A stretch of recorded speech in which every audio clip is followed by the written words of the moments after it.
जय हिंद एस्पिरेंट, स्वागत है आपका एजू फॉर इंडिया के प्लेटफॉर्म पर। ऊष्मा एवं ऊष्मागतिकी। तो सबसे पहले इसमें दो बातें आपको दिख रही होंगी। पहला है ऊष्मा यानी कि हीट, दूसरा है ताप यानी कि टेम्परेचर। सबसे पहले इसमें दिया है कि संवहन यानी कि कन्वेक्शन द्वारा ऊष्मा का स्थानांतरण हो सकता है। कैसे होगा? ठोस एवं द्रव में, या फिर ठोस एवं निर्वात में, गैस एवं द्रव में, निर्वात एवं गैस में। अगर टेम्परेचर की बात करें यानी कि तापमान, ताप वस्तु की वह ऊष्मीय अवस्था है जिसमें ऊष्मा के प्रवाह की दिशा का बोध होता है। इसने करवाया था बीईओ का। तो ये सबसे पहला क्वेश्चन इसमें डाला गया था, बहुत अच्छी तरीके से पूछा गया था डिग्री सेंटीग्रेड फ़ारेनहाइट में। तो उसको आप देखोगे अभी आगे से आगे जो है डिटेल में इसको देखेंगे कि फ़ारेनहाइट स्केल में पानी का क्वथनांक यहाँ पर क्या होगा। 32 डिग्री फ़ारेनहाइट होगा, 100 डिग्री फ़ारेनहाइट होगा, या 212 डिग्री फ़ारेनहाइट होगा, या 373 डिग्री फ़ारेनहाइट होगा।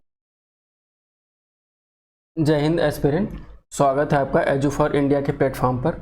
और आज की क्लास में हम ऊष्मा एवं ऊष्मागतिकी के क्वेश्चंस और उनके बारे में जानेंगे जो यूपी SSC पेट 2022 है उसके लिए काफ़ी ज़्यादा महत्वपूर्ण होने वाले हैं। और इसमें जो क्वेश्चन शामिल हैं वो आयोग द्वारा पूछे गए ही क्वेश्चन शामिल हैं जो काफ़ी इम्पोर्टेंट हैं। तो चलिए बिना किसी देरी के स्टार्ट करते हैं। सबसे पहले इसमें दिया है कि ऊष्मा एवं ऊष्मागतिकी।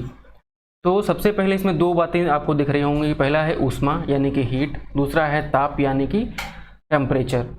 ऊष्मा में क्या होता है कि वह ऊर्जा जो एक वस्तु से दूसरी वस्तु में केवल तापांतरण के कारण स्थानांतरित होती है तो वो क्या हो जाती है? ऊष्मा। इसका एसआई मात्रक क्या होता है? जूल होता है।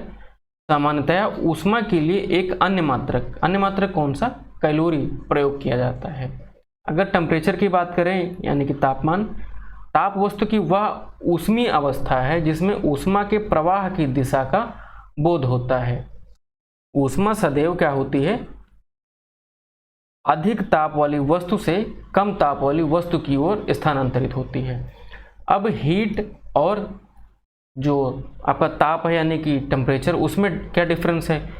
हीट में क्या है कि एक वस्तु से दूसरी वस्तु में केवल जो तापांतर के कारण जो स्थानांतरण होता है उसको बताती है। यानी कि कोई वस्तु है, ये मान लो, और कोई लोहे की एक रॉड है। अब यहाँ पर क्या है, इधर का पार्ट ज़्यादा हीट है और इधर का क्या है, कम हीट है, लो हीट है यहाँ पर। तो यहाँ पर क्या होगा, इसमें कितना ताप का अंतर होगा यहाँ पर, और यहाँ पर क्या होगा कि ताप का फिर क्या होगा, स्थानांतरण होगा, इधर से इधर जाएगी हीट। तो इसको, ये जो प्रोसेस होगा उसको ये हीट यानी कि ऊष्मा होगा। और जो ताप होगा इसमें क्या होगा, सिर्फ दिशा का ज्ञान होता है, बोध होता है। यानी कि जो ताप है वो किस दिशा में प्रवाहित हो रहा है, तो इसके बारे में मुझे पता चला। तो ये क्या होता है, ताप। ऊष्मा सदैव अधिक ताप वाली वस्तु से क्या होता है, कम ताप वाली वस्तु की ओर स्थानांतरित होती है। नेक्स्ट, अब इस पे क्वेश्चन देखते हैं कौन कौन से आयोग ने पूछे हैं। सबसे पहला इसमें दिया है कि संवहन यानी कि कन्वेक्शन द्वारा ऊष्मा का स्थानांतरण हो सकता है। कैसे होगा? ठोस एवं द्रव में, या फिर ठोस एवं निर्वात में, गैस एवं द्रव में, निर्वात एवं गैस में। अब संवहन के द्वारा ऊष्मा का स्थानांतरण किस में होता है? ठोस में नहीं होगा। अब ठोस इसमें भी दिया है तो इसमें भी नहीं होगा। निर्वात एवं गैस में दे दिया है, लेकिन इसमें ऑप्शन सी होगा, निर्वात एवं गैस एवं द्रव में। निर्वात में नहीं होगा। निर्वात में क्या होता है, जब निर्वात की बात होगी तो यहाँ पर विकिरण के द्वारा यानी कि जो रेडिएशन होता है उसके द्वारा ऊष्मा का स्थानांतरण होगा। अगर सॉलिड यानी कि ठोस की बात करें, ठोस में क्या होगा कि ऊष्मा का स्थानांतरण आपका जो होगा वो चालन विधि के द्वारा होगा। चालन को जो इंग्लिश वाले लोग हैं वो कंडक्शन के माध्यम से जानते होंगे, ये शब्द यूज़ करते होंगे, तो उनके लिए कंडक्शन हो जाएगा। तो आपको निर्वात के बारे में पता चल गया, वो रेडिएशन से होता है। सॉलिड के बारे में पता चल गया, ठोस में होता है। अब गैसेस और द्रव यानी कि लिक्विड, इनमें क्या होगा, जो आपका कन्वेक्शन होता है यानी कि संवहन, इसके माध्यम से ऊष्मा का स्थानांतरण होगा। जैसे कि यहाँ पर आपका ऑप्शन नंबर सी में जैसे बताया गया कि ऊष्मा कन्वेक्शन के द्वारा ऊष्मा का स्थानांतरण केवल द्रवों और गैसों में होता है। इसमें सबसे ज़्यादा जो महत्वपूर्ण बात है वो ये है कि संवहन की प्रक्रिया में पदार्थों के कण स्वयं स्थानांतरित हैं। यानी कि अगर ये मान लो कि ये पॉट है, ये हीट हो रहा है, इसमें जो पानी भरा वाटर, तो ये जो मॉलिक्यूल्स यहाँ के हैं, तो सबसे पहले ये वाले मॉलिक्यूल्स हीट होंगे। जब ये हीट हो जाएंगे तो ये मॉलिक्यूल्स अपने आप में ऊपर चले जाएंगे। अब ये ऊपर जाने के बाद में क्या होगा कि जो ये ऊपर वाला स्पेस ले लेंगे तो ऊपर वाले जो मॉलिक्यूल्स होंगे वो नीचे आ जाएंगे।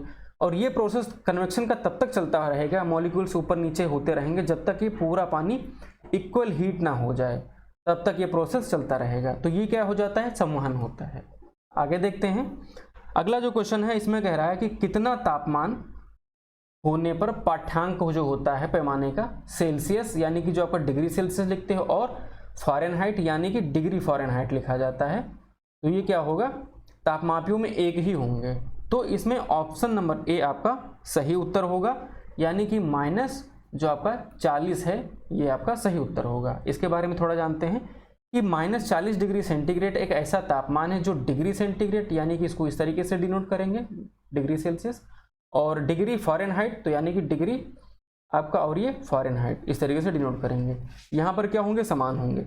और इनके संबंध की अगर बात करें तो ये इस तरीके से जो फॉर्मूला C/5 = F-32/9, तो इस फॉर्मूले पर रख करके आप इसको निकाल सकते हो।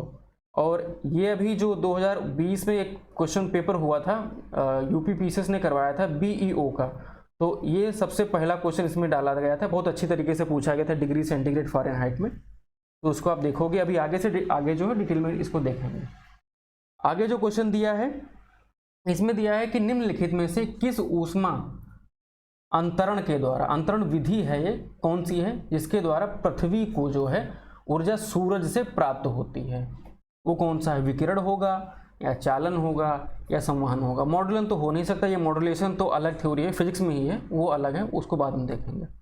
तो इसमें जो होगा आपका ऑप्शन नंबर ए सही होगा, यानी कि विकिरण के द्वारा, जो अभी बताया हमने कि रेडिएशन के द्वारा होता है।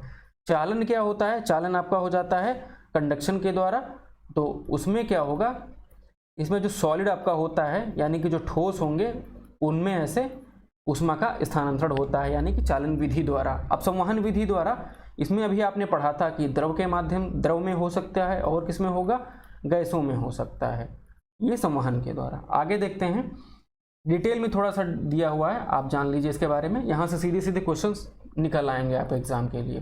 तो ऊष्मा का जो संचरण है किसी पदार्थ में 3 विधियों से हो सकता है। पहली कौन सी है आपकी, चालन है यानी कि आपका कंडक्शन है, संवहन है यानी कि आपका कन्वेक्शन है, और विकिरण है यानी कि आपका रेडिएशन है। 3 माध्यम हो सकते हैं। चालन क्या होता है, ठोसों में क्या होगा, ऊष्मा का संचरण जो होगा माध्यम होगा कैसा होगा, चालन के द्वारा होगा।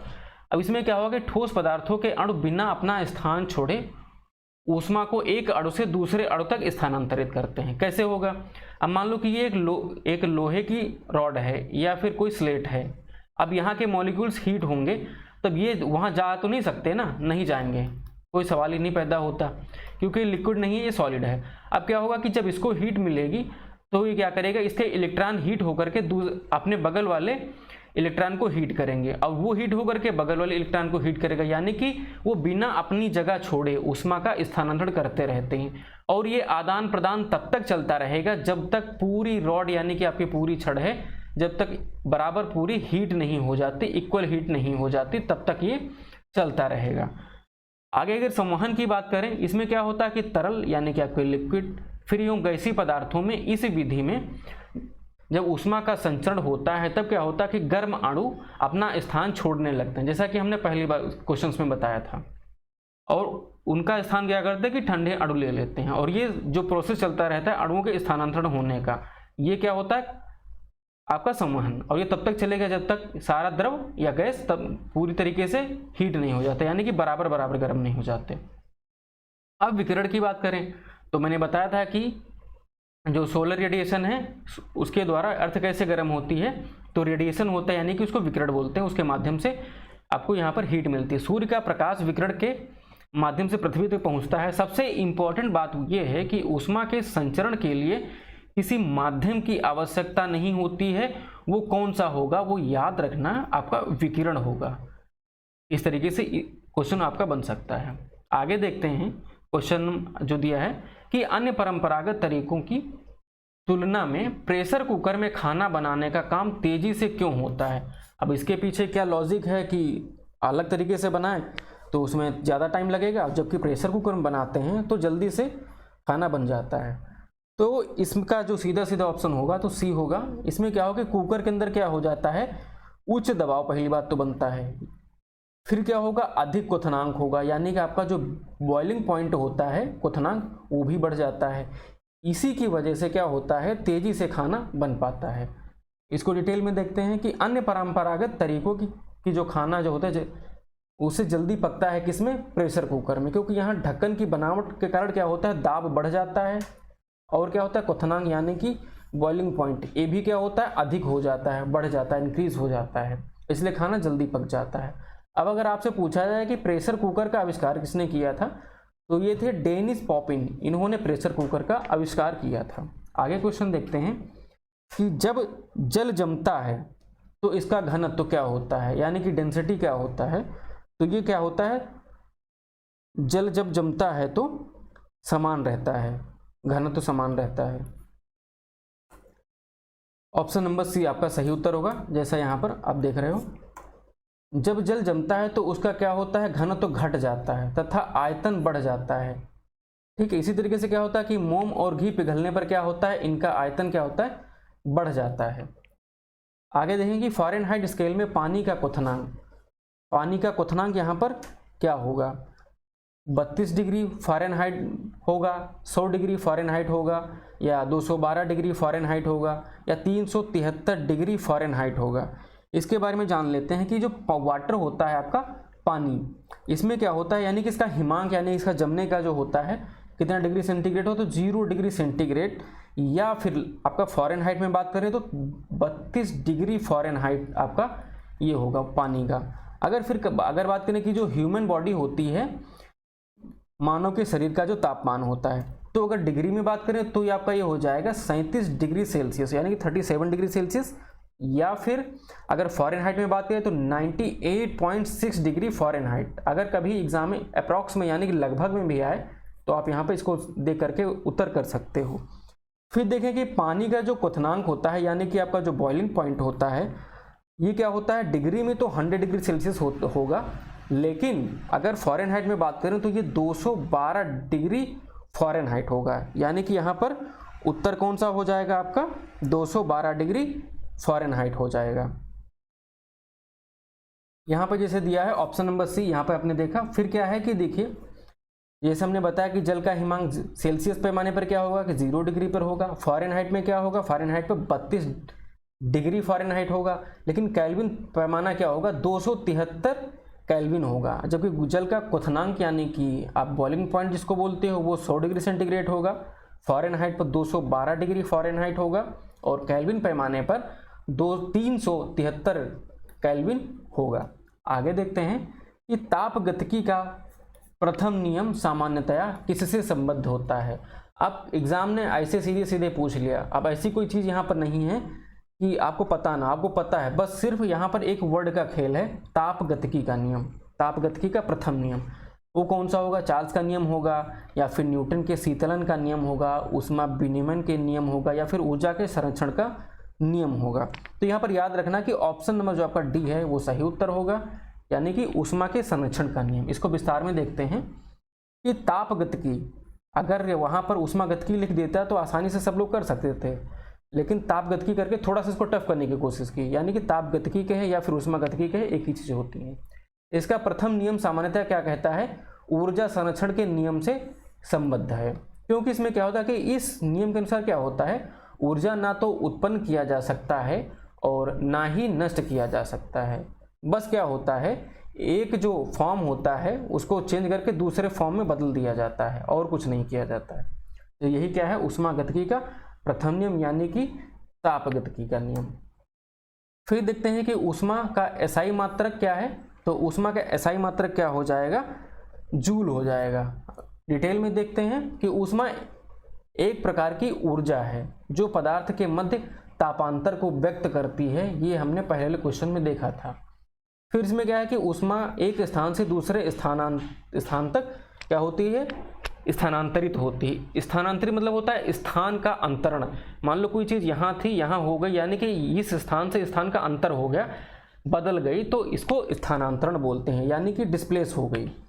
यह स्थानांतरण हमेशा अधिक ताप वाले पदार्थ से कम ताप वाले पदार्थ के मध्य होता है, और जब ये दोनों तरफ, मान लो कि ये रॉड है, दोनों तरफ क्या होगा, ये पार्ट ए है और ये पार्ट बी है, जब बराबर हो जाएगा तो ये अंतरण क्या हो जाएगा, बंद हो जाएगा, अंतरण नहीं होगा। ऊष्मा का एसआई मात्रक जो होता है वो जूल होता है, एसआई मात्रक जूल होगा। लेकिन क्या होगा कि ऊष्मा का मापन कभी कभी क्या होता है कैलोरी में या किलो कैलोरी में या फिर जूल आदि में किया जाता है। फिर यहाँ पर आपको कुछ फिगर के माध्यम से समझाते हैं कि संवहन के बारे में आपने जाना, चालन के बारे में जाना और विकिरण के बारे में जाना। अब देखो यहाँ पर एक स्प्लिट लैंप रखा हुआ है, ऊपर जो ये प्लेट है ये कैसे हीट हो रही है, विकिरण के द्वारा हीट हो रही है। लेकिन जो ये आपका ये पॉट है, बर्तन है, वो कैसे हीट हो रहा है, वो चालन के द्वारा हीट हो रहा है। क्यों? क्योंकि ये क्या है, सॉलिड है, एक क्या है मेटल है, यानी कि ये सॉलिड है, यानी कि ये ठोस है। जबकि देखो इसके अंदर का पानी है वो कैसे हीट हो रहा है, यहाँ पे देखो लिखा है वो संवहन के द्वारा हीट हो रहा है। तो थैंक यू क्लास, मिलते हैं अगले सेशन में।